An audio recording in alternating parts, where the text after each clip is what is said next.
Mga Kapuso Regional Police Drug Enforcement Unit 6 may ginamonitor nga Indi magnubo sa pulo ka mga drug group nga makabig big time players sa illegal drug trade sa Western Visayas.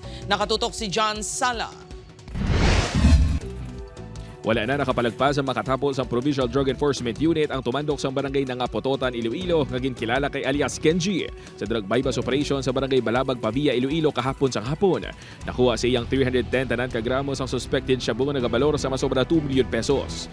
Sunod sa punong barangay, hindi nila kilala si alias Kenji kag posible nga sa barangay lang ginahimo ang illegal nga transaksyon. Hindi gid siguro malikawan may ara gid ya kay considering nga watchlist namon kadamo pero actually damo ang imong kalabanan sa ginamonitor namon non-resident siya.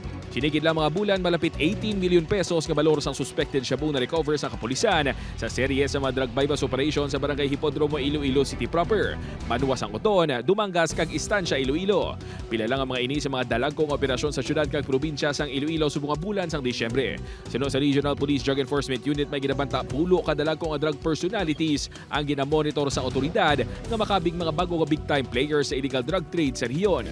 Ang mga downline nila sir, silang ka-take over dun sa mga previous na mga drug trade. Amo na ang nakita namon na ginabuhi nila luwat ang ilang drug trade sir.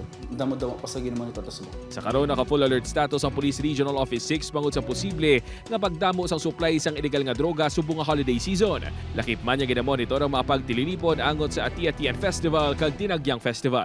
May direktiba naman ng aton regional director si Police Brigadier General Lucifino Diligan sir na i-intensify ang aton operasyon amo sa illegal nga droga. Upod kay Hans T. John Sala.